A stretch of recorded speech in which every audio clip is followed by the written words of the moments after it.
Respected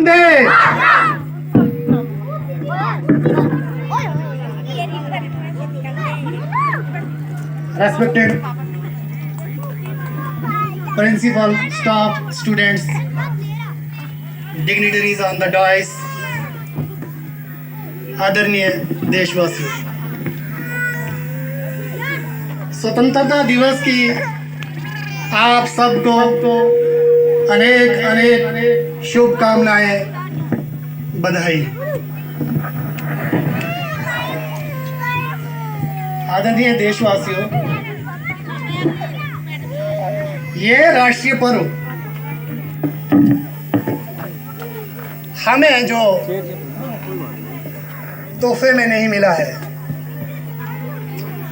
इसके लिए हमें भारी कीमत चुकानी पड़ी है, जिसको मैं संक्षेप में कहूं, मिला नहीं वतन पाक हमको तोहफे में, मिला नहीं वतन पाक हमको तोहफे में। जो लाखों दीप बुझे हैं, जो लाखों दीप बुझे हैं, तो ये चिराग जला है। जो लाखों दीप बुझे हैं, तो ये चिराग जला है। आदरणीय देशवासियों, इस शुभ अवसर को मनाने के लिए जिन स्वतंत्रता सेनानियों ने अपना बलिदान दिया है, जो मेरे इस सोने की चिड़िया विश्व गुरु कहलाने वाले देश के लिए शहीद हुए हैं, उनको मैं नमन किए बिना, उनको याद किए बिना ये पर्व मैं अधूरा समझता हूँ। स्वतंत्रता संग्राम के सेनानी महात्मा गांधी जी, नेताजी सुभाष चंद्र बोस, बाल गंगाधर तिलक, मंगल पांडे जैसे स्वतंत्रता सेनानी, सरोजिनी नायडू, रानी लक्ष्मीबाई झांसी की रानी, बेगम हजरत महल, अशफाकुल्ला खान,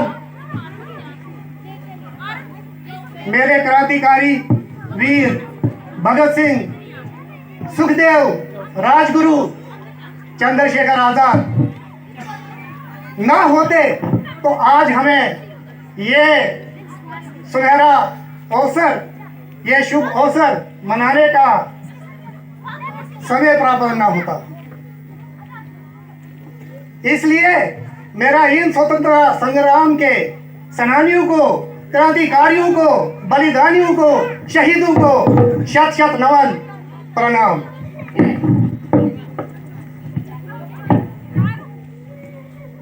प्यारे बच्चों, आदरणीय देशवासियों, जैसा कि हम सब जानते हैं, ईस्ट इंडिया कंपनी नामी अंग्रेजों की टोली, अंग्रेजों की एक कंपनी 1608 ईस्वी में गुजरात के सूरत में उतरी, जो कि ट्रेड करने की गरज से उतरी। मसाले और इंडिगो प्लांटेशन, इंडिगो डाई वगैरह का ट्रेड करने के लिए गुजरात के सूरत में उतरी। 1608 से लेकर के अपने मिशन को आगे बढ़ाते बढ़ाते 1611 में मसूलीपट्टनम, आंध्रा कोस्ट में पहली फैक्ट्री एस्टेब्लिश कर दी।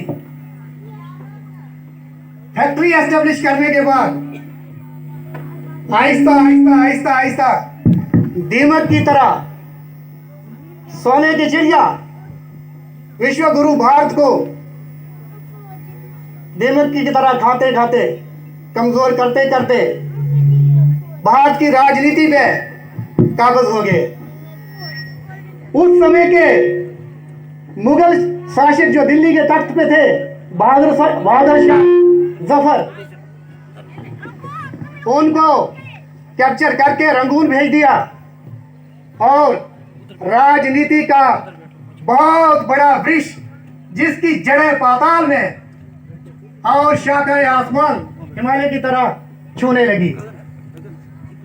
हमारे भारत के नागरिक स्वतंत्र करवाया, इसलिए हम इन सभी स्वतंत्रता सेनानियों के, क्रांतिकारियों के ऋणी हैं। हम सब इनके ऋणी हैं और ऋणी रहेंगे। इनका ऋण हम कभी नहीं चुका पाएंगे, परंतु हम इनको अपना प्रेरणा का स्रोत बना के अपने अंदर, इनको अपने प्रेरणा का स्रोत बना के अपने अंदर देशभक्ति का जज्बा जगाकर इनके फुटस्टेप पे चलने का प्रयास करेंगे। जिस प्रकार से इनको अपना घर, इनको अपना परिवार, इनको अपना जीवन प्यारा नहीं, अपना देश सर्वप्रथम रहा, प्यारा रहा, तो हम लोगों को इनसे प्रेरणा लेते हुए अपने देश के लिए कुछ करने का, कुछ मर मिटने का जज्बा हम सब में होना चाहिए।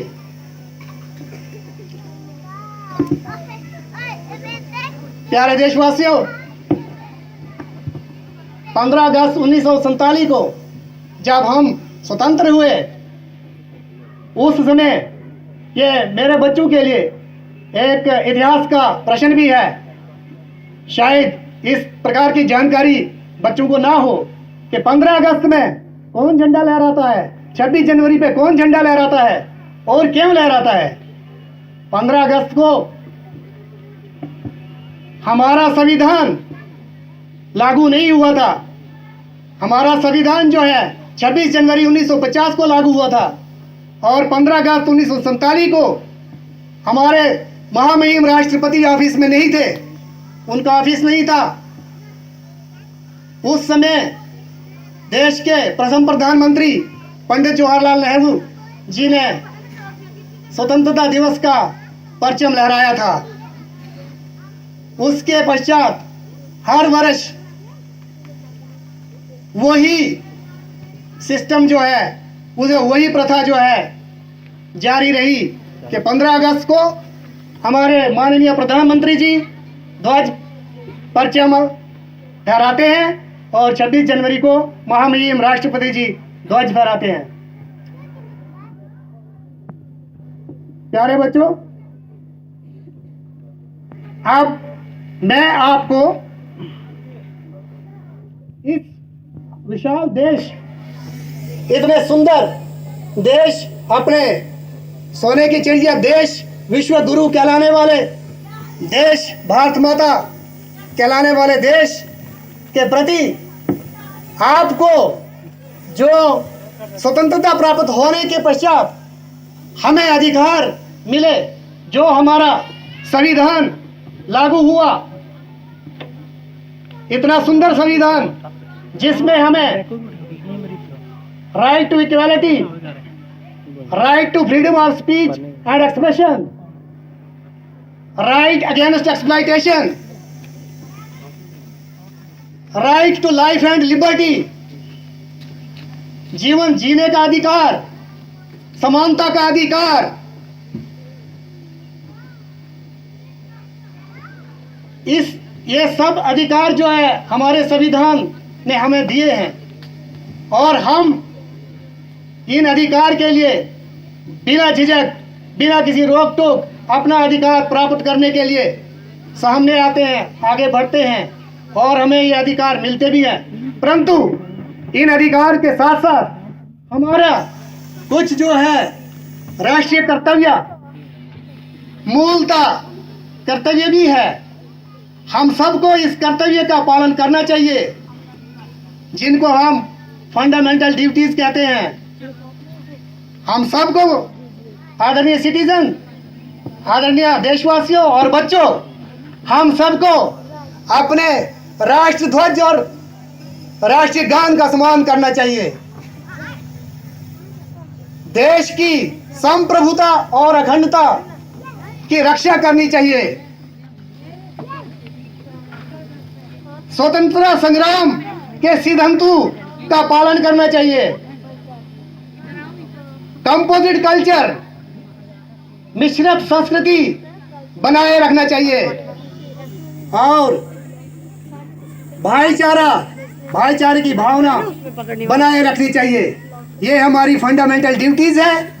हमें आज के दिन प्रतिज्ञा लेनी चाहिए कि हम अपना जीवन देश के लिए समर्पित करेंगे और देश के लिए उन क्रांतिकारियों की तरह मर मिटने का प्रण करेंगे और अपने देश को विश्व गुरु बनाने में हम अपना योगदान देंगे। Defend the country and render services to the nation हमारी प्रायोरिटी होनी चाहिए। इन्हीं शब्दों के साथ मैं अपनी वाणी को विराम देते हुए ये शेर अर्ज करना चाहूंगा। शहीदों के चिताओं पे लगेंगे हर वर्ष मेले, शहीदों की चिताओं पे लगेंगे हर वर्ष मेले, वतन पे मिटने वालों का यही बाकी निशा होगा, वतन पे मिटने वालों का यही बाकी निशा होगा। बहुत बहुत धन्यवाद।